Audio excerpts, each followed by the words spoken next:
What's up mga kababayan? News that matters here. Dito sa video natin ngayon ay ating panonoorin o pakikinggan itong pagmamayabang na winiwika nitong si Kimbo. Kaysa di umanong bigyan o idiretsa ang pondo o budget sa OVP, itatransfer na lamang di umano ito sa mga ahensya ng DSWD, DOH at mga iba pang kawani ng gobyerno na wala talagang kaalam-alam itong mga koroks na ito sa kung gaano pahirapan ang paghingi ng tulong sa mga binanggit niyang ahensya. Na ang parang nangyayari ngayon mga kababayan, gusto nitong si Kimbo mapasara o bawasan ang mga OVP satellites ng Vice Presidente na malaking tulong sana sa ordinaryong mamamayan. Pero dahil nga sa kanilang pamumulitika sa mga Duterte, talagang gagawa sila ng butas nang hindi mabigyan ng 2025 budget ang Office of the Vice President. O kaya naman kung hindi bibigyan tila'y tatapyasan pa ng mga ito. Naku naman po. Pero bago ang lahat mga kababayan, huwag niyo po sana kalimutan mag-like at subscribe para updated ka sa mga uploads ko araw-araw. At yun na nga mga kababayan, kung alam lang nitong si Kimbo kung gaano kahirap ang pumila, ang humingi ng tulong, ng ang mga daing ng mga mahirap nating kababayan sa mga binanggit niyang ahensya na di umano makakatulong sa nakararami, malalaman niya kung gaano tayo kadismaya, na siguraduhin mo, Kimbo, na once na na-transfer ang budget na winiwika mo sa mga nasabing ahensya, talagang mapupunta yan sa sambayan ng Pilipino at hindi sa bulsa ng mga kamukha mo di umano na buwaya. Kung kaya naman hindi ko na patatagalin pa, heto na ang buong video. Pagdating po sa budget execution, bahala na po ang executive dyan. Exactly how they will use the 32 million that we had approved ay bahala na po sila doon. Kung magka-cancel po ba sila ng contracts, kung sila po ba ay magte-take in ng donations, that is completely up to them how they will implement or execute the budget. As far as we are concerned, kung ito po ay maging final number, yung approved amount of, yung recommended amount of 80.732 million, kung ma-reduce po siya to 30.426 million, how that will be spent exactly, kung in the end, one contract lang siya, that is completely up to them. Kasi I heard nga po the word donation. So, if ever man nagkulang po yung budget ng OVP, are they allowed to take in donations? Yes, they are allowed. There is a general provision in our GAA. They are allowed to take in donations so long as if those donations come from foreign governments, meron pong kailangan na clearance from the Office of the President. Yun lang po ang limitation po. Hi, Constella. Krisha from the Inquirer po. Ma'am, can you walk us through how the committee eventually decided to slash the budget po? So, ang lumabas po sa ating hearings is, of course, nagkaroon ng problema sa paggamit ng confidential funds. But moot and academic naman because last year pa lang ay tinanggal na natin ang confidential funds. Wala pong proposed budget for confidential funds in 2025. So at least that's out of the way. Pagdating naman po sa regular programs, ang lumabas sa hearing ay number 1, tila napakaraming opisina. Bakit? Whereas the previous vice presidents did not have those nationwide offices. Number 2, bakit napakaraming social programs na ini-implement, tila redundant. Bakit merong sariling medical assistance program, meron naman tayong na-EFIP sa DOH? Bakit merong sariling burial assistance? Meron naman. Ang ingot mo naman pala, Kimbo Kaya nga may mga ganyan ng OVP para matugunan ang mga pangangailangan ng ordinaryong mamamayan. Tapos anong gusto mong mangyari? Bawasan, pasarhan ang mga OVP satellites na nakakatulong sa mga ordinaryong mamamayan. Grabe naman yan. Anong klaseng utak ang meron kayo? Halatang pamumulitika na lamang Oo, merong mga ahensya ang ating gobyerno, may DOH, may DSWD, pero sa tingin mo ba natutugunan ng maayos maayos ng mga ahensya ito ang mga pangangailangan ng nakararami. Dumadaing nga ang taong bayan sa mabagal at pahirap na proseso sa paghingi ng tulong sa mga ahensya ng gobyerno. At sa bagay, hindi nyo ramdam yun, hindi nyo alam yun, sapagkat kayo pasarap buhay sa kaban ng bayan. Anong klaseng utak yan? Pamumulitika kasi nasa utak ninyo, kaya ganyan kayo. Tayong AIX sa DSWD at ang AIX at saka maipip, these are mga programa na subok na.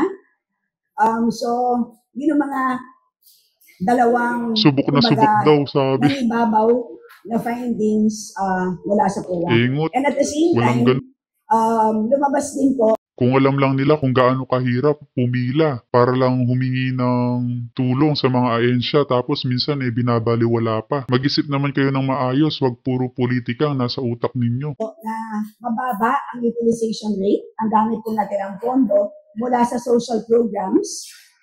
And at the same time, meron din lumabas na mga problema, implementation problems resulting from lack of implementation details or protocol according to the POA. At kung naalala niyo po, ay halos may mga similar problems doon po sa DepEd, tulad po ng mga problema sa delivery, nagka-problema po sa mga nabubulok ng mga tinapay, etc.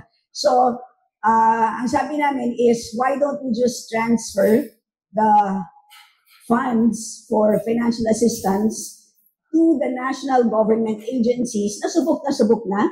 It doesn't mean na mababaw Talagang gagawa sila ng paraan ng mga kababayan na hindi mabigyang budget itong Office of the Vice President para sa taong 2025. Siguraduhan nyo lang, Kimbo, na talagang magagamit sa tama ang mga pondong yan. Dahil kung hindi, sayo rin ang sisi. Lalo na't mainit na ang mga mata ng sambayan ng Pilipino sa'yo.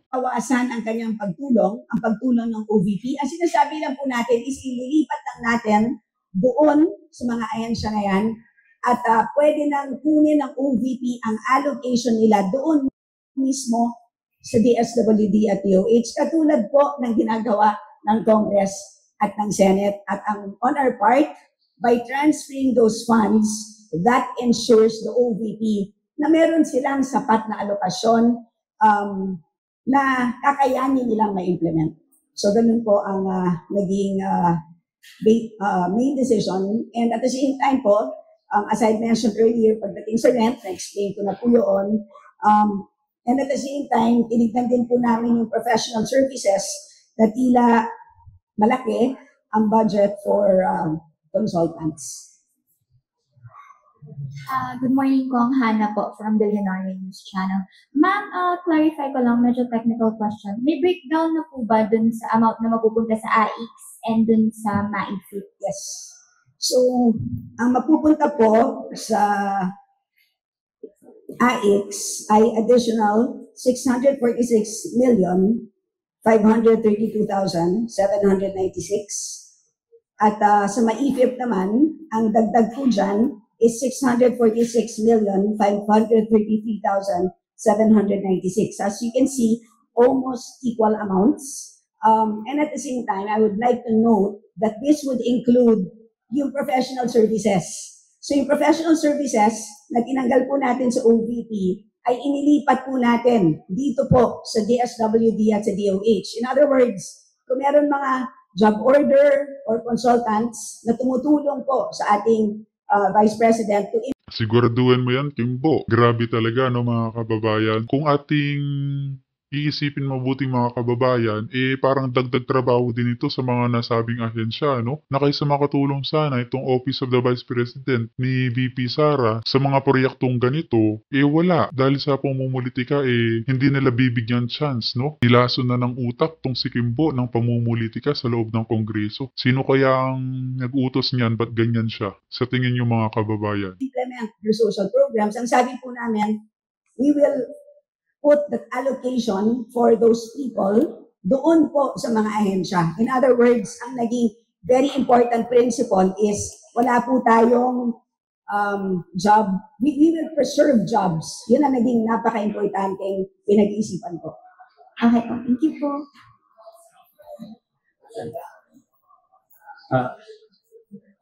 Okay. Kung ibig sabihin mo ba, kasi kinompute ko itong sa propose ng OBP, DBM sa OBP, yung financial assistance subsidies, 947 million, under nun yung medical assistance, educational assistance, burial assistance, pagnegosyo taday, pagkatapos dun sa supplies and materials, welfare goods, 295 million pesos, under nun yung pagbabago campaign bags, disaster operation, rice food bags, kalusugan, food truck, pansarap, lahat ba to wala na sa OBP Social Services Project? So yung kung financial assistance amounting to 947,445,000, yan po is completely transferred. Okay? At yung portion naman po ng ibang nabanggit niyo po na welfare goods, which are under supplies and materials, we estimated that to be about 200 million. Kaya yun po ang inalis po natin doon po sa by object na supplies and materials expense. So ang proposed po is 401,227,000. So we removed 200 million from that. So ang matitira po is 201,227,000. Ma'am, last na lang pong follow-up. Kasi the OVP has a libreng sakay program.